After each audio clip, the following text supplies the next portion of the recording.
MA Marathi M54 Marathi 324 Marathi रंगभूमी सत्र तिसरे पुस्तक 3 प्रायोगिक व व्यावसायिक रंगभूमी। विद्यार्थी मित्रांनो, मी या पुस्तकाचे घटक 1 व 2 घटक आपण बघितले। आता ह्या पुस्तकातील घटक 3 बघूया।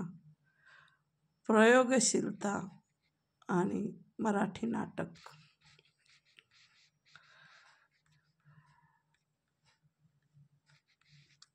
घटक 3 प्रयोगशीलता आणि मराठी नाटक।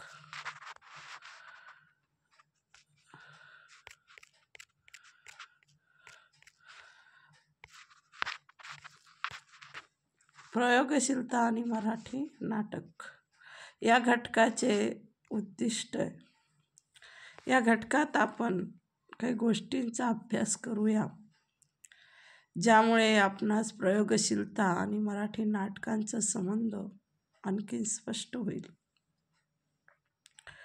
नाट्य मन्वंतर संस्थेने केलेल्या प्रयोगशीलतेचा अभ्यास करणे, मराठी नाटकात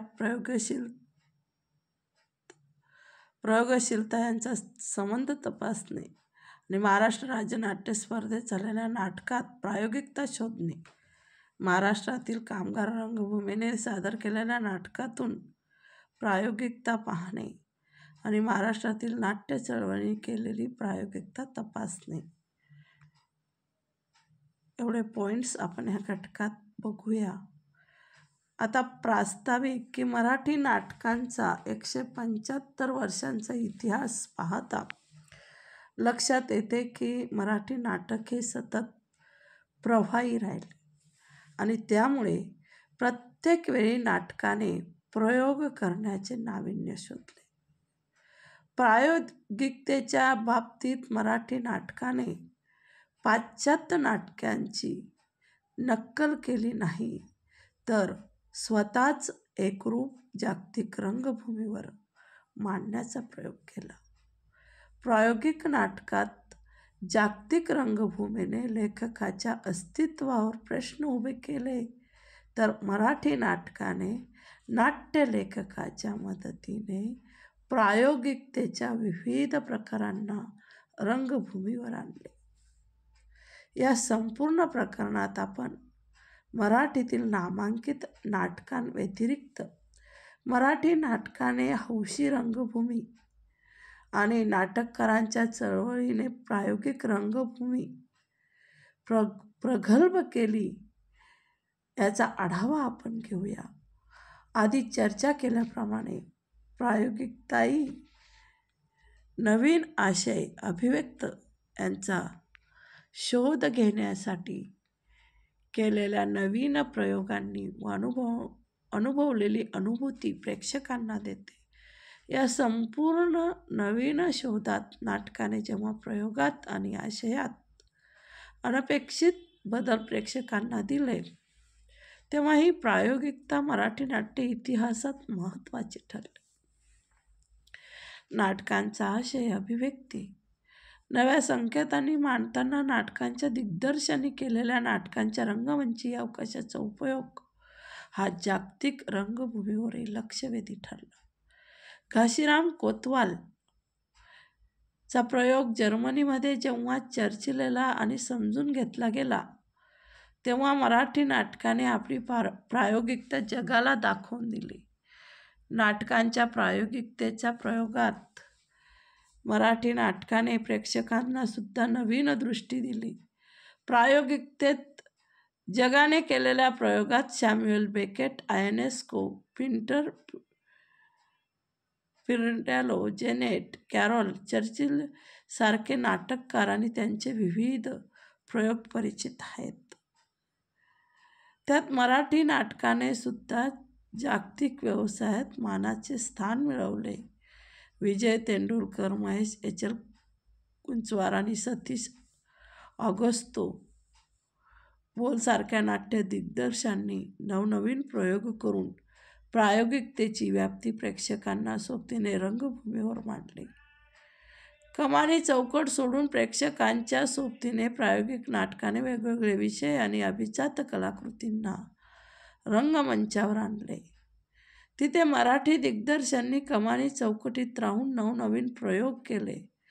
प्रेक्षक हा नाटकांच्या नेपथ्याचा भाग होऊन नाटक एका नव्या जागेतून पाहतो. प्रेक्षकांसाठी चौकोनी रंगमंच आणि चारही बाजूंनी बसलेले प्रेक्षक असे वैविध्यपूर्ण प्रयोग, जागतिक प्रतीकांचा सांकेतिक वापर, नव्या प्रकारच्या कथानकाच्या कल्पनेखालील वस्तुस्थिती निर्माण करून विचार करण्याला उद्युक्त करते. आणि नेपथ्यातील प्रकाशयोजना, रंगमंचीय अवकाशातील पोकळीचा वापर, पात्रांची हालचाल याने नाटकांच्या परिणामात फरक घडवून आणला आणि प्रेक्षकांना नव्या अनुभूतीची जाणीव करून दिली आणि स्वतःचे एक महत्त्वाचे स्थान नाटकांच्या अभ्यासाला तयार केले. प्रायोगिक नाटकातील या सगळ्या प्रयोगांना प्रेक्षक मान्य करतील असे नव्हे, तर त्या नाटकांना नाकारातील सुद्धा या सगळ्या बाबींची माहिती नाटकांसमोर सादर करणाऱ्या संचालासुद्धा असते. प्रायोगिक नाटक हे भाषिक आणि निर्भाषिक वाटा शोधत असते आणि संप्रेषणाची मान्यता प्रेक्षक आणि सादर करणाऱ्या कलाकारांनी नव्या प्रयोगाच्या सादरीकरणाने दिलेली असते. जगातील अशा घडणाऱ्या वेगवेगळ्या प्रयोगांना मराठी नाटकाने काही प्रमाणात आपल्या साहित्यात हे अनुभवले आहे आणि प्रेक्षकांच्या समजुतीच्या कथा रुंदावल्या. आता आपण बोलायला थोडा मला त्रास होतोय, समजून घ्या. विषय विवेचन बघूया की मराठी नाटकांच्या उत्कर्षात विद्यापीठ शिक्षण प्रणालीचे महत्त्वाचे योगदान आहे आणि मराठी नाटक पौराणिक कथानकांच्या चौकटीत अडकलेले होते. सीता स्वयंवरपासून ते संगीत नाटकांच्या परंपरेत कथानक आणि कथासूत्र हे पौराणिक कथांमधून येत होते. या पौराणिक कथांच्या चौकटीला मोडून एक नवीन विचार करण्यास गडकऱ्यांचे एकच प्याला हे नाटकाने उद्युक्त केले आणि संगीत गाण्यांच्या विश्वस्त रमणाऱ्या मध्यमवर्गीय मराठी विश्वाला सामाजिकतेचे भान देण्याचे काम गडकऱ्यांची नाटके करतात. त्यांच्या या नवीन प्रयोगांना शांता गोखलेंनी गडकरी यांना मराठीतील पहिला प्रायोगिक नाटककार म्हणून मान्यता मिळवून दिली आणि गडकरी यांच्या या नवीन जाणीवाने मोडलेली पारंपरिक कथानकांची चौकट ही त्यांच्या पाश्चात्य रंगभूमीच्या परिचयाशी निगडीत आहे. मराठी नाटकाने जेव्हा शेक्सपियरला समजून घेत त्याला मराठीत आणण्याचा प्रयत्न केला तेव्हा त्याने भाषांतर प्रत्येक पातळीवर करून बघितले. नाना जोग यांनी हॅम्लेट मराठी रंगभूमीवर आणले तेव्हा प्रत्येक मराठी मनाला जगावा की मरावा हा प्रश्न पडला. परंतु नाटकाचे खरे रूप गडकऱ्यांचे नाटक मराठी रंगभूमीवर देण्यात यशस्वी ठरला. गडकऱ्यांचे नाट्य समीक्षा हे सुद्धा गडकऱ्यांना प्रायोगिक नाटककार म्हणून उभे करण्यास मदतीची ठरली. इंग्रजांनी सुरू केलेली मुंबई विद्यापीठातून पहिली पिढी शिकून जेव्हा बाहेर पडली तेव्हा त्यांना पाश्चात्य नाटककारांनी ओळख झाली आणि मराठी नाटकांना शोकांतिका हा नाट्य प्रकार परिचित करून देण्याचे श्रेय शेक्सपियर या नाटककाराला द्यावे लागेल. नाटककार म्हणून मराठी नाट्यलेखक पौराणिकतेतून बाहेर पडून नवीन शोध हा पाश्चात्य नाटकातून घेत होते. एका पिढीने शेक्सपियरच्या शोकांतिका, हॅम्लेट, मॅकबेथ, अथुल्य आणि किंग लिअर म्हणजे राजा लिअर या मराठी संस्कृतीतून रुजवण्याचा प्रयत्न करत होते. 1860च्या पुढे शेक्सपियरचे भाषांतर मराठी नाटकात वापरले येते आणि परंतु जसे मराठी नाट्य लेखकांना सांस्कृतिक आक्रमणाची जाणीव झाली आणि नाटकाने राष्ट्रवाद स्वीकारायला सुखरूप केली आणि मग आधुनिकतेचे वारे 1920च्या नंतर पाश्चात्य जगाने अनुभवले. जगण्यातील भकासपणा आणि मानवी व्यवहार हा ज्या प्रकर्षाने कवितात आला तेवढ्या ताकदीने नाटकात आला. मराठी नाटक या सगळ्यापासून वेगळे होत राहिले आणि काही नाट्यसंघ यासाठी परत एकदा पाश्चात्य रंगभूमीकडे पाहायला लागले.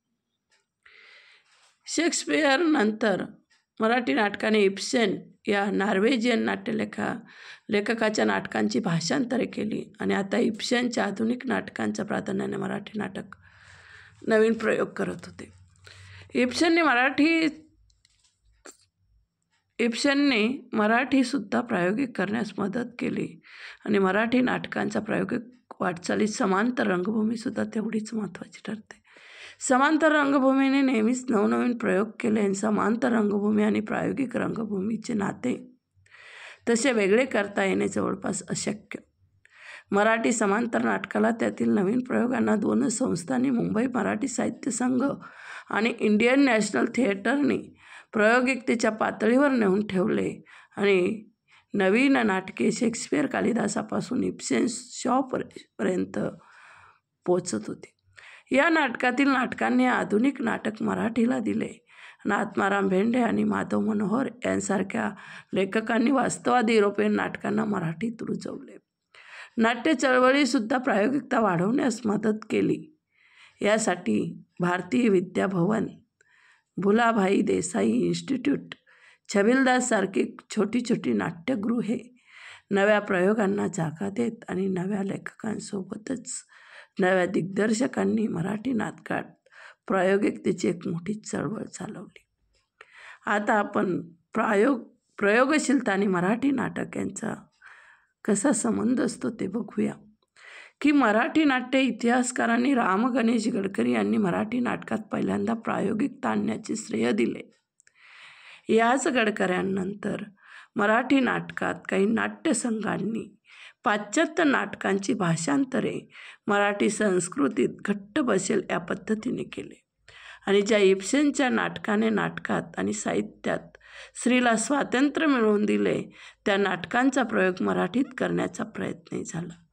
इब्सेनच्या डॉल्स हाऊसची नायिका नोराजीने पहिल्यांदा आपल्या नवऱ्याच्या तोंडावर दारबंद करून स्वतःचे अस्तित्व शोधण्याचा साहित्यातील पहिला प्रयत्न केला आणि ती नोरा वरेरकरांपासून तर तेंडुलकरांपर्यंत सगळ्यांनी आणण्याचा प्रयत्न केला. या पाश्चात्य आधुनिकतेत इब्सेन शो व्यतिरिक्त अबसर्ड नाटकांची भरसुद्धा मराठी नाटकात प्रायोगिकता रुजवण्यासाठी झाली. पाश्चात्य अबसर्डिटी ही दुसऱ्या महायुद्धाच्या विनाशातून झालेली होती, जी भारतीयांनी तेवढ्या ताकदीने अनुभवली नसल्यामुळे आपल्याकडे तिचे चित्र वेगळ्या पद्धतीने उभे राहते. फक्त नाटककारच नव्हे तर पाश्चात्य नाट्य सिद्धांतसुद्धा मराठी नाटकाने स्वीकारले. ब्रेकचा एलिनिएशन म्हणजे विलगीकरणाचा एकांकीपणाचा सिद्धांत मराठी नाटकांनी खानोलकरांच्या माध्यमातून 1-0 बाजीराव, अवध्य सारख्या नाटकांनी तो साधण्याचा प्रयत्न केला. ब्रेख्त हा आपल्याला जवळचा जाणवायला लागला कारण त्यांच्या प्रयोगांमुळे जो आपला लोकपरंपरेतील महत्त्वाचा घटक होता. ब्रेख्तच्या व प्रयोगाच्या अभ्यासासाठी विजय मेहतांसारख्या विदुषीने जर्मनीमध्ये काही काळ घालवला आणि ब्रेख्तशिवाय मराठी नाटकाने प्रायोगिकता अनुभवली ती आंतोनीन आर्थेच्या थिएटर ऑफ क्रुएल्टीच्या माध्यमाने. विजय तेंडुलकरांच्या नाटकातील हिंसा आणि त्या क्रूरतेचा प्रेक्षकांना जीवनातील विलक्षण अनुभूती देत होती. त्यांच्या घाशीराम कोतवाल, सखाराम बाईंडर, गिधाडे, कमला आणि कन्यादान सारखी नाटकांनी त्या हिंसा आणि नाट्य सिद्धांताचा परिचय मराठी नाटकांना करून दिला. आणि शिवाय पोलंडच्या जर्जी ग्रोटोस्कीचा पुअर थिएटरचा सुद्धा मराठी नाटकात प्रयोगशीलता रुजवण्यास महत्त्वाचा ठरला आणि महेश एलकुंचवार यांनी काही काळ ग्रोटोस्कीसोबत त्याच्या पुअर थिएटरविषयीचा अभ्यास करण्यात घालवला आणि त्या सिद्धांताचा वापर मराठी नाटकात झालेला दिसतो. या सगळ्या नाट्यसिद्धांताचा मराठी नाटकाने स्वतः प्रयोगशीलतेतून प्रेक्षकांना नवानुभूती देण्याचा प्रयत्न केला आणि याच नाट्यलेखकांना मराठीतील प्रथित यश दिग्दर्शक लाभले. विजया मेहतांपासून जब्बार पटेलपर्यंत आणि नटांच्या यादीत डॉक्टर श्रीराम लागूंपासून शरद भुतडे यापर्यंतचे कलाकार लाभले आणि मराठी नाटकाचे प्रयोगशीलताचे प्रवाहात जोराने पोहण्यास तयारी केली. या सगळ्यासोबत मिळाली ती शासनाची 1955 पासून मराठी नाटकाच्या मदतीसाठी आणि हौशी कलाकारांना रंगमंच उपलब्ध करून देण्यासाठी महाराष्ट्र राज्य नाट्य स्पर्धेत मोठा सहभाग नोंदवला. आणि 1955 ते आजतागायत ही नाट्यस्पर्धा सुरू आहे. त्यात दरवर्षी नवीन नवे प्रयोग हौशी कलाकार सादर करतात. आणि या व्यतिरिक्त महाराष्ट्र हे असे एक राज्य आहे ज्याने सगळ्यांच्या कलेला ओळखून रंगमंच मिळवून देण्याचा प्रयत्न केला आणि मराठी कामगारांसाठी एक नाट्य चळवळ उभी करून दिली. या मराठी कामगारांच्या चळवळीनेसुद्धा प्रयोगाच्या पातळीवर आणि आशयाच्या मांडणीत एक नवा पायंडा मराठी नाटकात रुजवला. आणि भारतात महाराष्ट्र आणि बंगाल हे 2 राज्ये नाटकाला दररोजच्या जीवनाशी जोडतात आणि नाटकांच्या चळवळीला रूप देतात. मग यात छबिलदास, रंगायन आणि वेगवेगळ्या संस्था आपले योगदान देतात. आता नाट्य मन्वंतर म्हणजे काय ते आपण बघूया. तर नाट्य मन्वंतर प्रयोगशीलतेचा पहिला प्रयोग. नाट्य समीक्षक एकच प्याला नाटकाला जरी देत असले तरी मराठी नाटकातील पहिले आधुनिक नाटक कोणते असे म्हटले तर वर्तकाचे आंधळ्याची शाळा नाटकात पहिले स्थान मिळते. या नाटकाने मराठीतील प्रयोगशीलता प्रयोग दिसहित आशयकेंद्री नाटकांच्या पंक्तीत येऊन बसवले आणि मराठी नाटकाला वास्तवदर्शी करण्यासाठी नारायण काळे, प्राध्यापक अनंत काणेकरन, पार्श्वनाथ आळतेकर यांनी नाट्य मन्वंतर या कंपनीची स्थापना केली. संगीत, नाट्य आणि व्यावसायिकतेशी रूप बदलून एक नवीन नाटक सादर करण्याचा मानस श्री वी वर्तक यांच्या आंधळ्याची शाळा या नाटकाने केली आणि या नाटकाचा प्रयोग 9 जुलै 1933 रोजी झाला. संगीत नाटकांच्या काळात 2 गाण्यांसहित आलेल्या नाटकात हवी तेवढी प्रेक्षकांची सहानुभूती लाभली नाही. समीक्षकांच्या नजरेत या नाटकाने फक्त गाण्यांची संख्या कमी नाही केली तर नाट्यरचना, नेपथ्य, अभिनय शैलीत मोठा बदल घडवला. एक नवीन प्रयोग केला आणि नाटकाने 3 अंकात बांधणी करून कथानकात मानवी असताना त्यातील त्याची गुरफटणे, पात्ररचना, संवाद या संवादात्मकता, वास्तवदर्शी नेपथ्य रचना आणि निसर्गवादी अभिनव शैली त्यातील महत्त्वाचा प्रयोग म्हणजे स्त्रियांनी स्त्री पात्रासाठी केलेली भूमिका ही होय. आंधळ्याची शाळा नाटकात प्रयोगशील नाटक सिद्ध करण्यास पुरेशी होती. नाट्य मन्वंतराने पाश्चात्य नाटकापासून प्रेरणा घेतली आणि ही प्रेरणा त्यांना शेक्सपियरला मराठी सादर करण्याला मदतगार ठरली. श्रीधर विनायक वर्तक आणि अनंत काणेकर या तरुण हौशी नाट्यकर्मींनी नुकतेच आपले विद्यापीठीय शिक्षण संपवले होते आणि त्यांना सोबत मिळाली ती डॉक्टर ग. चिटणीस, नट पार्श्वनाथ आळतेकर आणि के. नारायण काळे यांची. या संघाने नाटक सादरीकरणासाठी एक ठराव पारित केला आणि इब्सेनची नाटके करण्याचे ठरवले. काणेकरांनी डॉल्स हाऊसचे भाषांतरही केले आणि नाट्य मन्वंतराचे पहिले नाटक म्हणून घोषित केले. परंतु काय कारण होते कुणालाच माहीत नाही आणि वर्तकाच्या ब्युनर्सच्या ग्वांटनेट नाटकाचं मुक्त भाषांतर आंधळ्याची शाळा नावाने सादर झाले आणि या नाटकांच्या निर्मिताने मराठी रंगभूमीवर 2 दिग्गज नट नाट्य मन्वंतरमध्ये सामील झाले. एक नट केशवराव दाते आणि दुसरे अण्णासाहेब कारखानीस. या नाटकांसाठी या पात्राच्या भूमिकेसाठी श्रीनेच नाटकात काम करण्याची तयारी दर्शवली ती म्हणजे ज्योत्स्ना भोळे आणि लीला चिटणीस. नाटकात गाण्याला अशी जागा नव्हती, परंतु या नाटकात गाण्यांना नंतर टाकण्यात आले. संगीत नाटकांच्या गाण्यासारखी गाणी नव्हती. जर गाणी पात्रांच्या जीवनाचा भाग होती तर संगीताच्या बाबतीतसुद्धा या नाटकाने नवीन प्रयोग केला. संगीत देणारे वादक विंगेत नेऊन बसले आणि ज्यामुळे ते प्रेक्षकांना दिसेनासे झाले नाही आणि विंगच पार्श्वसंगीताचा भाग बनतो. मुळात या नाटकापर्यंत पार्श्वसंगीत ही संकल्पना फक्त चित्रपटाशी निगडीत होती, तर तिला पहिल्यांदा प्रयोग म्हणून पार्श्वसंगीत रूपात वापरण्यात आले. केशवराव भोळे यांनी याकरिता पियानो, ऑर्गन, व्हायोलिन आणि सारंगीचा वापर केला. संगीताच्या बाबतीत हा नवीन प्रयोग प्रेक्षकांना नवानुभूती देऊन गेला आणि संगीतावर नेपथ्याच्या रूपात या नाटकाने नवीन प्रयोग केला. दर्शनी पडदा वर जातो आणि रंगमंचावर एक श्रीमंत सुशिक्षित माणसाचे वास्तववादी घर नजरेस पडते. भिंतीवर इब्सेनचे ऑइल पेंटिंग शोचा अर्धपुतळा दिसतो आणि सोमा नावाचा गडी टेलिफोनवर उत्तर देतोय आणि हे श्रीमंत घर स्वच्छ करत असतो. आंधळ्याची शाळा हे नाटक फक्त या नाट्य घटकातच प्रयोग करीत नाही, तर आशयाच्या बाबतीत त्या नाटकाने प्रयोग केला. नाटक माणसाच्या हातून घडणाऱ्या चुकांना सुधारण्याची संधी देण्याबाबत भाष्य करते.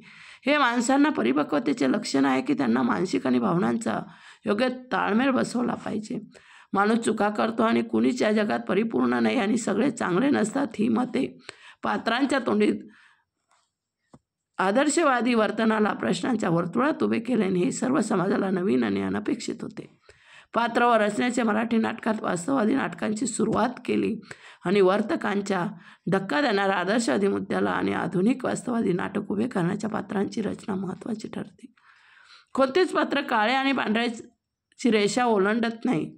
एक अस्पष्ट अशा ग्रे भागात ते वावरतात.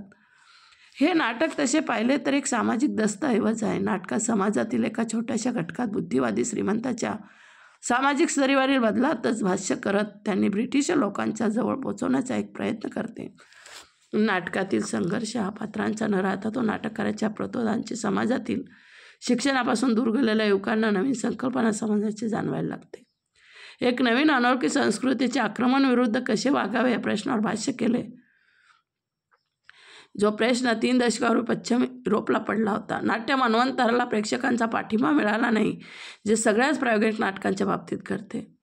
नाटकांच्या अपयशाबद्दल काणेकर म्हणतात की ज्योत्स्ना भोळेंनी दिलेली गाणी ही नाटकांच्या कथानकाशी केलेली तडजोड अपयशासाठी कारणीभूत ठरली. यानंतर नाट्य मन्वंतराने आपले नवनवीन प्रयोग सुरू ठेवले.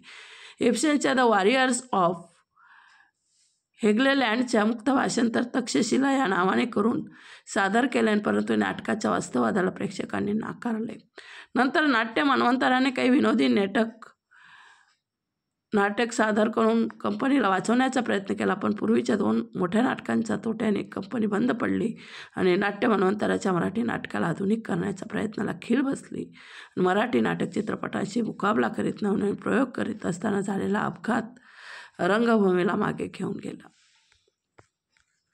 त्यानंतर राज्य नाट्य स्पर्धा, कामगार रंगभूमी आणि नाट्य चळवळ हे 3 पॉईंट्स आपण बघूया. राज्य नाट्य स्पर्धा. तर प्रायोगिक नाटकांच्या अभ्यासात आपण फक्त मुंबई पुण्यात पडलेल्या नाटकांचा आढावा घेतला आणि प्रायोगिक नाटके करणारे कलाकार हे सगळेच यांचे मोठ्या शहरातील होते. मग हे नाटक मोठ्या शहरापुरतेच मर्यादित होते का महाराष्ट्रात तसं नाटकावर प्रेम करणारं राज्य आहे? मग नाटके मोठ्या शहरांच्या लोकांनी सादर करावे आणि बाकी शहरातील लोकांनी प्रेक्षकांची भूमिका वठवावी. मग त्यांना नाटक करण्याचा अनुभव, रंगमंचाची उपलब्धी हा प्रश्न अनुत्तरित राहत होता. मराठी नाटकातील काही भाग सादर करत ते महाराष्ट्रातील गावगावात नाटक लिहिणारे नाट्यलेखकांनी उपलब्ध साधन सामुग्रीचा वापर करत नाटक सादर करणारे संच असे चित्र सापडत होते आणि याच कौशल्याने रंगमंच मिळवून देण्यासाठी शासनाची स्वतःची भूमिका ठरली ती राज्य नाट्य स्पर्धेच्या माध्यमातून. भारतात महाराष्ट्र हे एकमेव असे राज्य आहे जिथे शासन नाटकासाठी स्पर्धेच्या माध्यमातून नवीन कलाकार लेखक तयार करण्याचे काम गेल्या 60 वर्षापासून अव्याहत करत आहे. 1955च्या राज्य नाट्य स्पर्धेपासून मराठी नाटकाने विविध प्रयोग केले आणि याच नवनवीन प्रयोगाच्या माध्यमातून मराठी साहित्याला मोठमोठे नाट्यलेखक मिळाले. विविध प्रयोगांमध्ये नाटकाच्या सादरीकरणात वापरले जाणारे नेपथ्य, प्रकाश आणि अन्य नाट्य घटकांचे सांकेतिक प्रयोग राष्ट्र पातळीवर चर्चिले गेले आणि राज्य नाट्य स्पर्धेच्या नियमावलीमुळे नाट्य संचलनात नाटक सादर करण्यासाठी विशिष्ट रक्कम मिळते आणि ही स्पर्धा हौशी कलाकारांसाठी असल्यामुळे या स्पर्धेत नाटक सादर करणारे कलाकारी नोकरांनी आपला व्यवसाय सांभाळत नाटक करतात. सगळेच जण आपापल्या परीने कल्पनेचा वापर करत कमीत कमी नेपथ्य सांकेतिक नाट्य घटकांच्या वापराने महाराष्ट्रातील दूरदूरच्या गावातील प्रेक्षकांना एक नवी अनुभूती देत त्यांना प्रगल्भ करण्याचे महत्त्वाचे काम राज्य नाट्य स्पर्धेत केले. राज्य नाट्य स्पर्धेत जी नाटके सादर झाली त्या नाटकांना उपलब्ध कलाकारांच्या संख्येचा विचार करत पात्र रचना त्या लेखकांनी केली. नवशी नाट्य तंत्रज्ञान उपलब्ध तंत्राच्या मदतीने नाटक सादर करताना नाट्य घटकांचा सांकेतिक वापर कल्पकतेने करून प्रायोगिक नाटक सादर करण्याच्या संघांना सुद्धा नवनवीन कल्पना सुचवल्या आणि त्या नाटकांचा अभ्यास भारतातील नामांकित नाट्यशाळांनीच केला. याच स्पर्धेतून विजय तेंडुलकरांसारख्या लेखकाने आपली लेखनशैली विकसित केली आणि तेंडुलकरांचं श्रीमंत शांतता कोर्ट चालू आहे घाशीराम कोतवाल आणि किंवा बेबी यासारखे नाटक या स्पर्धेत सादर झाले. शांतता कोर्ट चालू आहे हे नाटक जेव्हा स्पर्धेसाठी लिहिलं गेलं आणि आविष्कार हा सादरकर्त्या संघाला जाणवले की नाटक स्पर्धेने दिलेल्या वेळेच्या आत सादर होते आणि या नियमानुसार कमीत कमी 2 तास आणि जास्तीत जास्त 3 तास नाटक राहावे असा काटेकोर नियम आहे. अन्यथा नाटक स्पर्धेतून बाद होईल हे लक्षात आलं तेव्हा तेंडुलकरांनी नाटक वाढवण्याची विनंती केली आणि तेंडुलकरांनी नाटकात एखादा प्रसंग वाढवावा अशी सूचना दिग्दर्शक अरविंद देशपांडेंना केली आणि तेंडुलकरांनी प्रसंग वाढवण्याऐवजी ही बेनारेबाईचे एक मोठे स्वगत शेवटी वाढवले आहे. हे स्वगत बेनारेबाईंना पात्र म्हणून स्थापित करण्यास मोलाचे ठरले. तेंडुलकरांनी रंगमंचाच्या माध्यमातून अनेक प्रयोग केले. घाशीराम कोतवाल हे नाटकसुद्धा राज्य नाट्य स्पर्धेसाठी पुण्याच्या प्रोग्रेसिव्ह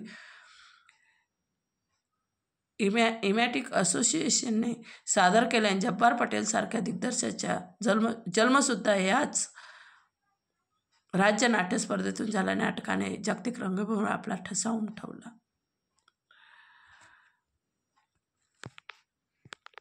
त्यानंतर कामगार रंगभूमी आपण बघूया की प्रायोगिक नाटकाच्या चौकटीत जागतिक रंगभूमीने 2 प्रकारचे गट निर्माण केले आहेत. एक फ्रिंज एलिमेंट्स आणि दुसरे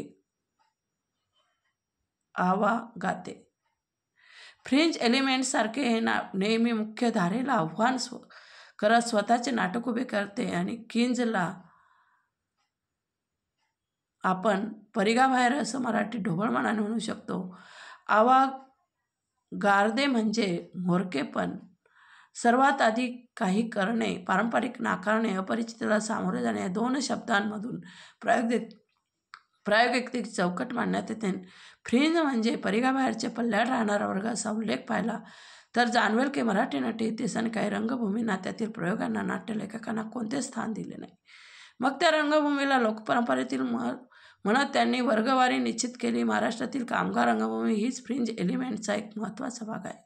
मकरंद साठे या रंगभूमीचे नसले तरी सादरीकरणाच्या प्रकरणात लोकनाट्यासारखा एक नवीन प्रकार मिळवून दिला. सौंदर्यवादी समीक्षकांनी याच लोकनाट्याला लोकपरंपरेचा भाग म्हणून नागरी रंगभूमी बाद करून टाकले आणि लोकनाट्यांना मराठी नाटकात प्रयोग म्हणून समाविष्ट करून घेतले नाही. मराठी प्रायोगिक नाटकात कामगार समस्येला नाटकांच्या फ्रिंज समाजाचा भाग मानण्याची पद्धत कोठेच आढळत नाही.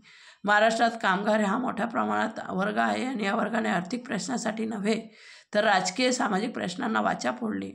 कामगारांची नाटके ही पथनाट्याच्या रूपाने भारतातील इतर भागात सादर झाली, परंतु मराठी नाटकात कामगार नाटकांचे कामांनी मंचांच्या चौकटीत राहून आपले नवनवीन आशय पद्धतीचा वापर करत मांडले.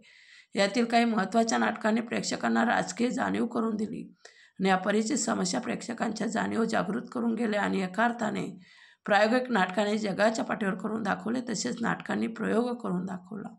मुळात कामगार रंगभूमी आणि त्यावरील नाटके कशी असतात? कामगारांना स्वतः फुलवलेली रंगभूमी जी हौशी रंगभूमीच्या जवळ जाणारी आणि कामगारांच्या प्रश्नांना वाचा फोडणारी रंगभूमी म्हणून ओळखले जाते आणि कामगारांच्या नाटकाला उपलब्ध असलेली जागा आणि त्याच रंगभूमीवर उपलब्ध नाट्य घटकांच्या सीमित उपलब्धतेनुसार नवीन प्रयोग करण्याचा प्रयत्नाने रंगभूमीला मराठी नाटकातील प्रायोगिक रंगभूमी म्हणून मान्यता मिळवून दिली. मराठी कामगार रंगभूमी मुख्यतः मुंबईतील गिरणगावची रंगभूमी. याचा अर्थ इतरत्र कामगार रंगभूमी नव्हती असे नव्हे तर आजतागायत महाराष्ट्र राज्य नाट्य स्पर्धेसोबतच महाराष्ट्र कामगार कल्याण मंडळ कामगारांनी नाट्य स्पर्धा घेते आणि त्यातून कामगारांनी केलेलं प्रोत्साहन मिळते. काही कामगार नाटकांचा परिचय करून घेतला तर कामगार नाटकांच्या प्रायोगिकतेची माहिती होईल. आणि आधुनिक भारताच्या औद्योगिकरणात भांडवलदारांचा वाटा हा सर्वश्रुत आहे आणि कामगारांचा हा भांडवलदारांच्या मिळवणुकीचा आणि हिंसाचाराच्या विरोधात डाव्या चळवळीच्या मदतीने लढा उभारला. हा लढा उभा करण्यासाठी कामगारांना जाणीवा जागृत करण्यासाठी नाटक या माध्यमाचा उपयोग झाला आणि मुंबईतील विविध गिरण्यांमधून महाराष्ट्रातील अनेक भागातून विशेषतः कोकणातून कामगार इथे येत होता आणि कुटुंबापासून तुटलेल्या माणसांच्या श्रमात हितसंबंधाचे तणाव होते जे नाटकासाठी पोषक असे वातावरण होते. ज्यात पट्टे बाबूरावसारख्या शाहीर लोकपरंपरेच्या माध्यमातून प्रश्नांचा वाचा फोडत होते आणि कामगार रंगभूमी ही त्याच्या वर्गाच्या सांस्कृतिक आविष्काराचा एक भाग होती. एका विशिष्ट सामाजिक राजकीय आर्थिक परिस्थितीत तिची वाढ होत होती आणि या रंगभूमीवर मराठीतील मुख्य धारेच्या नाटकांचे प्रारूप उपलब्ध होते. या प्रारूपात कामगार नाटकांनी आशय अभिव्यक्तीत मोठा बदल केला आणि काही नवीन प्रयोग करण्याचा प्रयत्न केला. आणि या नाटकांना तिकिटे नव्हते, पण प्रेक्षकांमध्ये स्त्रियांची संख्या जास्त होती. अगदी सुरुवातीपासून कामगार नाटकाने संगीत नाटकांचा प्रयोगसुद्धा केला. दाजी परब यांच्या संगीत किरणगाव या नाटकाचे आशय ऐतिहासिक सामाजिक होता. कामगार नाटकांच्या विषयात राजकीयता प्रामुख्याने वापरली गेली होती. गोवा मुक्ती संग्रामापासून ते मुंबईतल्या जागेच्या टंचाईवर नाटक सादर होते. हे नाटक कलापथकांच्या माध्यमातून होत होते. कामगारांनी परिचित होते ते लोकपरंपरेतील वग आणि कमानी मंचाच्या चौकटीत हा वग मांडला आणि वग अण्णाभाऊ साठेंनी लिहिलेला अकलेची गोष्ट हा होता. 1944च्या लालबावटा कथापथकावर नंतर बरेच राजकीय आरोप झाले, परंतु लालबावटा कलापथकांनी सादरीकरण थांबवले नाही आणि तत्कालीन सरकारने मुख्य धारेतील नाटाच्या समितीत शिफारशीवर या पथकावर बंदी आणली आणि यानंतर इप्टा इंडियन पीपल्स थिएटर असोसिएशनच्या वतीने नाटकाची निर्मिती केली. या बंदीमुळे अण्णाभाऊ साठेंनी आपल्या वगाला लोकनाट्य असे नाव दिले. लोकनाट्याच्या माध्यमातून अण्णाभाऊ साठेंनी माझी मुंबई हा तमाशा कमानी मंचावर सादर केला आणि मराठी नाट्यसृष्टीला लोकनाट्य हा नाटकाचा व्यामिश्र प्रकार मिळाला. अण्णाभाऊंच्या या निर्मितीने एक नवीन प्रयोग नाटकाला दिला, ज्यातून शृंगार नृत्य, वाद करीत वर्गीय संघर्षाचा सवाल जवाब, कामगार शेतकरी श्रमिकांचा सोंगाड्या जिवंत केला. आणि नाटकात वास्तववादी भाषा होती, जी श्रमिकांची बोली, ज्यात ग्रामीण मराठी भाषेचा ठसका म्हणी यांनी भरलेला असायची. लोकनाट्याने पारंपरिक गणेश स्तवनाला बदलून श्रमशक्तीचे स्तवन लिहिलं. त्याचं इनामदार हे पूर्ण लोकनाट्य उभा केल्याने या लोकनाटकातून जात वर्गाचं कथानक मांडत वास्तवाची दखल घेण्यास अण्णा भाग पाडतात. उच्च वर्णाने समाजातला खालच्या वर्गाला नेहमीच भाग पाडले आणि अंधश्रद्धेची भीती वाढली. हे नाटक आशयाच्या पातळीवर विवेकवादी विचारसरणी, वैचारिक प्रगल्भता आणि भावनिक आंदोलनाची व्यामिश्रता प्रचारकी पद्धतीने मांडतात. नाटकातील पात्र रचनेतील 2 पात्र फौजदार आणि इनामदार, राज्यसंस्था आणि भांडवलदारांच्या साट्यालोट्यावर भाष्य करतात आणि विवेकवादी विचारसरणी लोकांपर्यंत पोहोचवण्याचं काम या नाटकांनी केलं आणि एक नवी जातुळकी मराठी नाटकाला दिली. लोकनाट्याच्या परंपरेत अण्णाभाऊंचे नवे तमाशा, पेंड्यांचं लग्न, दुष्काळात 13वा हे व्यवस्थेतील शोषण व्यवस्था आणि तत्कालीन परिस्थिती भाष्य करत प्रायोगिक नाटकात एक नवा प्रयोग मराठीला दिसला. अण्णाभाऊ व्यतिरिक्त शाहीर गवाणकर यांचे स्वर्गलोकाचा बातमीदार हा सुद्धा लोकनाट्यातील महत्त्वाचे नाटक ठरले. 1950 नंतर मराठी नाटकाने नाटकात प्रायोगिकतेची चौकटीत मान्यता दिली नाही. आज कामगार नाटकाने स्वतःच्या प्रायोगिकतेला विसरत मुख्य धारेतील नाटकांना आपल्या रंगभूमीवर आणले. मराठी सौंदर्यवादी समीक्षेच्या व्याख्याने लोकनाट्यांना नवीन प्रयोग म्हणून मान्यता दिली नाही आणि कामगार रंगभूमीने स्वतःच्या नवीन जाती कुळीला परत लोकपरंपरेत जोडून त्यांच्यातील नवीन प्रयोगाला अमान्य केले. परंतु फ्रिंज नाटकांनी नेहमीच प्रायोगिकतेला समृद्ध केले आणि त्यामुळे महाराष्ट्रातील कामगार नाट्य चळवळीने दिलेली लोकनाट्य व नवीन जातीकुळता व्यामिश्र नाटकाचा प्रयोग म्हणून पाहावे लागेल. या कामगार नाटकाने मराठी नाटकांना प्रायोगिक त्याला सुद्धा समृद्ध करून नवीन जातीकुळे दिली, जिचा अभ्यास आणि संशोधन होणे काळाची गरज आहे. त्यामुळे नाट्य चळवळ उभी राहिली. आता शेवटचा या घटकातील पॉईंट आपण नाट्य चळवळ बघूया की प्रायोगिक नाट्य चळवळ ही महत्त्वाची असते. नाट्य चळवळी नेहमी नवनवीन प्रयोगात विश्वास ठेवणारी असते. या चळवळीसाठी काही संस्था याचे योगदान आपल्याला लक्षात घेणे गरजेचे आहे. नाट्य चळवळीचे जागतिक रंगभूमीवर नवनवे प्रयोग केले, जसे अप्सर नाटक आणि प्युअर थिएटर असो वा थिएटर ऑफ ऑफरेस्ट असो, या नवनवीन आशय विषय मांडणी नाट्य जगाला दिले. असाच प्रयोग मराठी नाट्य इतिहासात मुंबई पुण्याच्या संघाने घडवून आणला आणि मराठी नाटकात नवीन प्रयोग करण्याचे श्रेय मोठ्या प्रमाणात 2 संस्थांना द्यावा लागेल. या 2 नाट्यसंस्थेच्या प्रारूपावर अनेक नाट्यसंस्थांनी नवनवीन प्रयोग केले. यामध्ये सर्वप्रथम 2 संस्थांचा उल्लेख करावा लागेल. नाट्य निकेतन संस्थेच्या यशाच्या काळात मुंबईत 2 नवीन संस्थांनी मराठी नाटकात महत्त्वाचे प्रयोग केले. मुंबई मराठी साहित्य संघ आणि इंडियन नॅशनल थिएटर. यापैकी मुंबई मराठी साहित्य संघाचे पारंपरिक मुख्य धारेतील नाटक करण्याची ओढ दाखवली, परंतु INTने नवीन प्रयोग करण्याचे धाडस केले. INT म्हणजे नाट्य निकेतन संस्थेच्या इंडियन नॅशनल थिएटर, INT म्हणजे पण INTने नवीन प्रयोग करण्याचे धाडस केल्याने सुरुवातीच्या काळात INT एक चळवळ झाली आणि प्रयोगाच्या पातळीवर नवीन प्रयोग यांनी केला. फारच्या रूपाला नवीन स्वरूपात लोकांसमोर आणून एक नवीन अनुभूती करून दिली. INTसाठी नवीन नाटके येणारे कोठून हाच प्रश्न त्यांच्यासमोर होता. मग IITने म्हणजे इंडियन नॅशनल थिएटरने नाटकांसाठी मुख्य धारेतील नाट्यलेखावर अवलंबून न राहता मराठीतील तरुण कवी, कथाकार, कादंबरीकार किंवा शिक्षकांकडून नाटक लिहून घेतले. सुरुवातीच्या काळात शेक्सपियर, इब्सन, शॉ आणि कालिदास यांची नाटके सादर केली. नंतर युरोप आणि अमेरिकन नाटकांचा अनुवाद,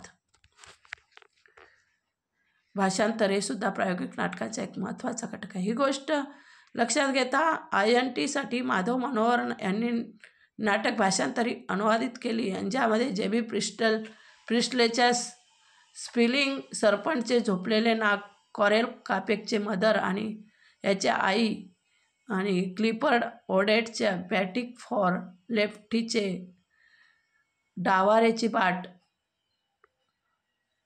BP कटावळेचे स्केवरिंग द सर्कल सचिंग ही प्रमुख नाटके लिहिले आणि यांच्या सादरीकरणासाठी दिग्दर्शक आत्माराम भेंडे यांचे योगदान महत्त्वाचे ठरले. भेंडेच्या प्रायोगिक समीक्षकांनी नाकारला तरी भेंडेने आपला प्रयोग चालू ठेवल्याने प्रयोगामध्ये मराठी नाटकात पहिल्यांदा ब्लॅक आऊटचा प्रयोग झाला. नाटकातील प्रसंग बदलण्याच्या वेळी रंगमंचावर संपूर्ण अंधार करून नेपथ्यातील बदल भेंडेंनी पहिल्यांदा केला आणि फिरत्या रंगमंचाची पूर्ण प्रकाशित फिरवण्याची किमया संकल्पना भेंडेंनी मांडली. पण INTच्या चळवळीने जेव्हा भेंडेंनी नाकारले तेव्हा त्यांनी कलाकार नावाची संस्था स्थापली आणि फारसा नवा रूप प्रेक्षकांना दिला. मराठी नाटकात बबन प्रभूंच्या झोपी गेलेला जागा झाला या नाटकाला महत्त्वाचे मानले गेले. नवनवीन प्रयोग करण्याचे INT कलाकारांनी अशी मुंबई मराठी साहित्य संघाने मराठी नाटकामध्ये चळवळ रुजवली. राज्य नाट्य स्पर्धेव्यतिरिक्त 1950च्या दशकात भारती विद्या भवन मुंबई आंतरमहाविद्यालयाने एकांकिका स्पर्धा सुरू केल्या आणि ज्यामुळे प्रायोगिक नाटकांना बळ मिळाले. INTच्या स्पर्धांनी नवीन प्रयोगांना जन्म दिला. या सृजनशीलतेच्या वातावरणात भुलाबाई देसाई संस्थेने सृजनशीलतेला नवे वाट दिली. या संस्थेच्या खोल्यांमध्ये, गच्चीवर, लॉनमध्ये नवीन कलात्मक प्रयोग व्हायला लागले, ज्यामध्ये पीडित, रविशंकर, विजय मेहता, सत्यदेव दुबे, अकबर पद्मसीसारखे दिग्गज कलाकार, दिग्दर्शक सामील झाले. नंतर 60च्या दशकात पुण्यात प्रोग्रेसिव्ह इमेंटिक असोसिएशन PDA आणि मुंबई रंगायन सारख्या संस्थांनी प्रायोगिक नाट्य चळवळीला बळ दिले. दोन्ही नाट्यसंस्था राज्य नाट्य स्पर्धेसाठी महत्त्वाचे प्रयोग रंगभूमीवर करत होते. भालबा केळकर PDAचे सर्वेसर्वा तर रंगायनच्या विजय मेहता PDA सभ्य नाटक करण्यात विश्वास करीत होते, तर रंगायन काहीसे वेगळे खळबळजनक सनसनाटी निर्माण करणारे नाटक करत होती. अशा प्रकारे नाट्य चळवळ उभी राहिली.